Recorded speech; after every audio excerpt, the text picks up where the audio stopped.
understated, they're elegant, they're always fast, they're always comfortable, and they're always beautiful. So that history to me is just seductive. I just have to own them. Hi folks, and welcome to Center Lane. I'm Bruce Hitchin. Today we have a very special delivery taking place. We are at Jaguar Richmond, and Kim Trowbridge is taking delivery of his 2021 F-Type Heritage 60 Edition. The car has been on order for some time, and it's very special. It is one of 60 cars like it in the world. Today, he's going to be taking delivery of the car. We're going to unveil it. We're going to talk to the salesperson about some of the unique aspects of the car. Now, if you like this episode, please click like and subscribe to be notified of future episodes. Now let's take a look at the car. I was just a little kid when I fell in love with cars. I really started to pursue the mark in my teens when I actually saw one live, and I was probably about between 16 and 18 years old.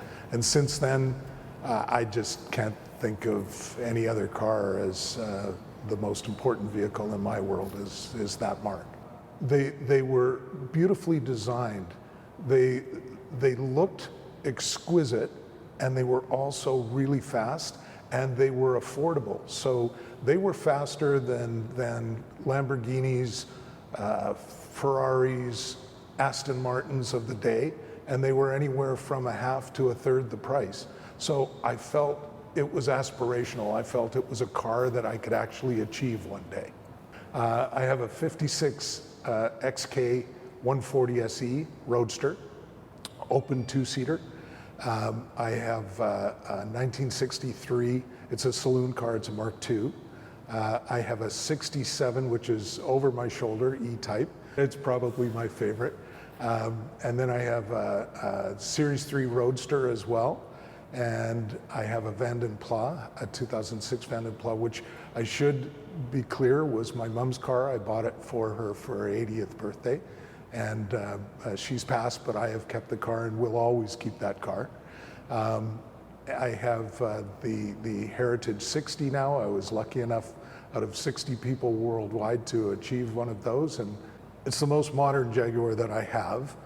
And it's significant because it celebrates the Geneva launch of the original E-Type. And the Series 1 E-Type is what I have behind me. The 67 is a Series 1, 61 to 67, those cars were made. And this 60th anniversary is significant. The car was created to commemorate the 60th anniversary of the E-Type launch back in March of 1961. And the Jaguar SV bespoke team at the Special Vehicle Operations decided to make a limited run of 16 units globally in both a coupe or a convertible. It is kind of the modern aspiration of the mark for me. And we all know that in 2035, they're trying to do away with ICE cars. And this may be one of the last ICE Jags around. So for me to own this is a real privilege. For Canada, we were able to secure a total of 6 units. And it turns out that we had 3 coupe and 3 convertibles imported into Canada. This is one of them, of course. It takes in a lot of elements from the original E-Type. In this case, the first time they've reused the Sherwood Green solid paint palette that they've not used since the 1960s, and it would be the only time that you will find it on an F-Type as well. Well, in terms of the underbody mechanicals, it's an F-Type R, basically 575 horsepower, 516 pound-feet of torque, 32 valve overhead cam V8, 5-liter V8. So that's all pretty much the same. But then it goes to the SVO bespoke team, and they've chosen Sherwood Green as a color that was only made for the Series 1 Jaguars in the 60s and then was retired. And they've brought that back to life for this special 60th edition, and then it's retired again. So it'll be the only one out there in that color unless somebody obviously copies and repaints it. that's what makes it really special. Also, there's a Caraway Windsor interior, which is a bespoke color just for this car. And if you look at the car up close on the center pod, there's an imprint that is very specific, and it's not meaningful to anybody unless you know these cars, but it's the same pattern as on the rear view mirror on the original E-Type behind me. And then of course it comes with badging, and it comes with different things like that. But essentially it's a bespoke vehicle. It is not to be repeated. And it'll have a plaque that says 1 of 60 in it as well. Obviously, you have to be a Jaguar fan to appreciate the uniqueness of it and the collectability of the car. And Kim is one of those. And the performance of the car, the uniqueness of the car is something that I think only a Jaguar enthusiast would appreciate and enjoy owning it. There's also some other really interesting things that go along with this anniversary. And I'm talking about the watches and the whiskey. Could you tell me a little bit about how they've paid tribute to this car? The watches are made by Bremont, which is a UK company owned by two brothers, the English brothers, trying to bring back fine timepiece making to Britain, which is one of the places that it actually started, which falls back to Greenwich Mean Time and all those sort of things. Timekeeping and their seafaring heritage was pretty significant. So they're trying to bring that back, and they have had a connection with Jaguar since really they were younger guys. Jaguar, when they wanted commemorative watches, they come to Bremont. So Bremont has made a number of them. One of them for the D-Type, which was a limited run of 300 watches, which I'm actually wearing right now. And then for the 60th celebration, they made 60 watches, one in each of two colors, 60 green and 60 gray. And they made custom-made rally timers, which if you purchase the watch, they come with it as well. And that's to, recognize the race heritage of the mark. And then there's the whiskey. Tell me about the whiskey. Well, Glen Turret is the oldest distillery to never stop operating in Scotland.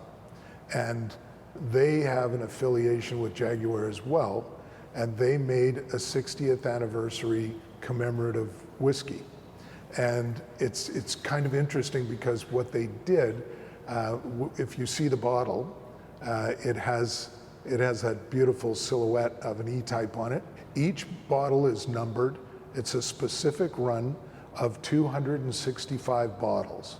And it's 265 bottles to represent one bottle for each of the horsepower in the original 1961 E-Types. My heritage is British, the car's heritage is British. I love history, and that whole history for me is significant. It is whether I'm acquiring wine or vehicles or whatever that is, the lineage and where it came from matters to me.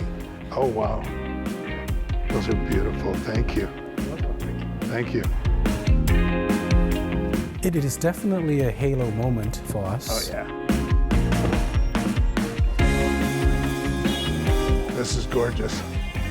Thank you. Thank you very much. And here we have a very unique car offered by Jaguar to a very enthusiastic Jaguar owner. It is absolutely a celebration. I can't wait to see the look on Kim's face when he takes ownership of the car. I'm trying to actually bottle it up and hold it. I just want to giggle like a little kid on Christmas morning. Truthfully, I'd sit in the car and pretend I was driving it. But yes, it's exciting.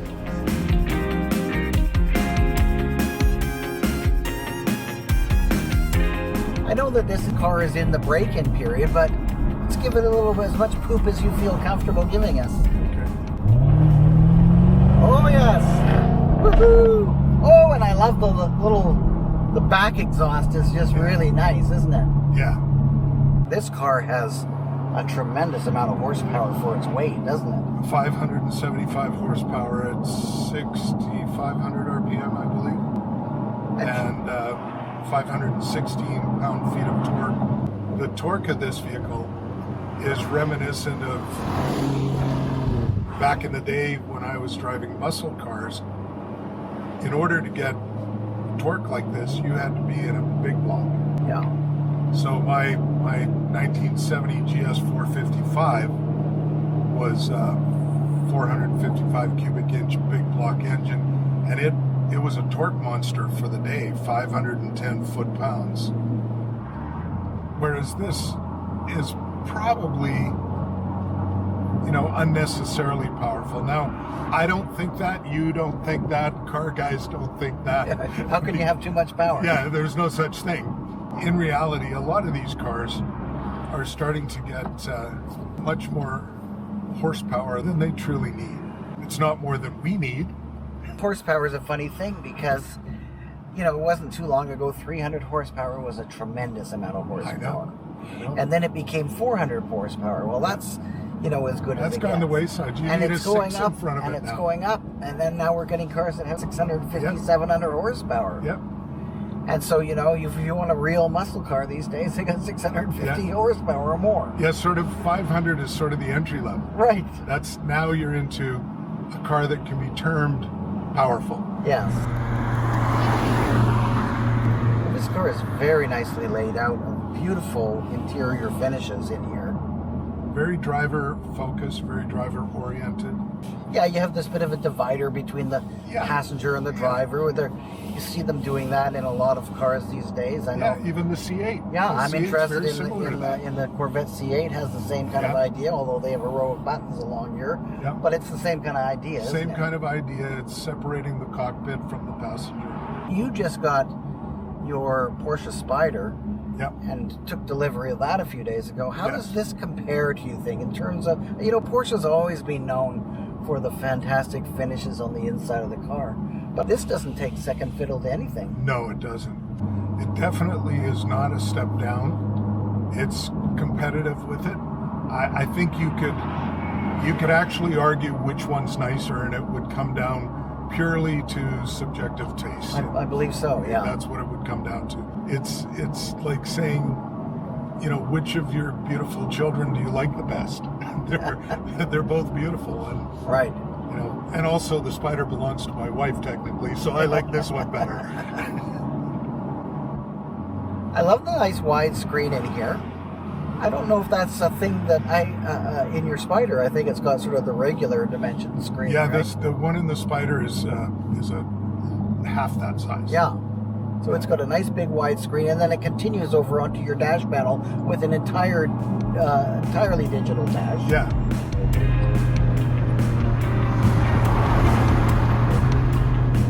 But a great feel, nice sound to it, Yeah.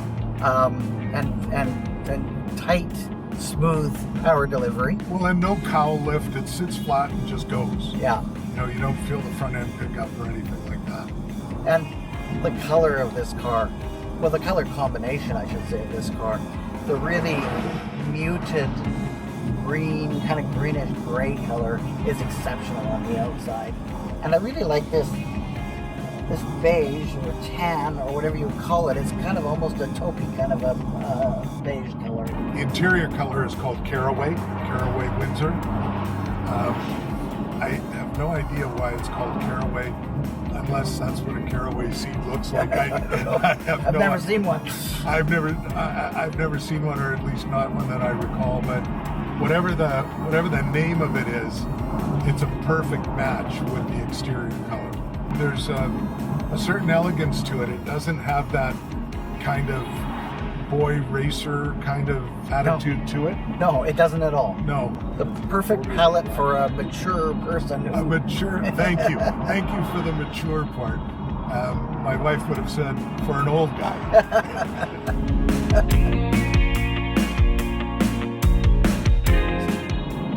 Keep me in nice cars and having fun. Well, it is a lot of fun, and to be able to go for a ride in a car like this with the top down on a sunny day like today, you can't beat it. Oh, come on. How does it get better than that? For guys our vintage, Sure. cars are part of growing up in North America, and I'm still addicted to them.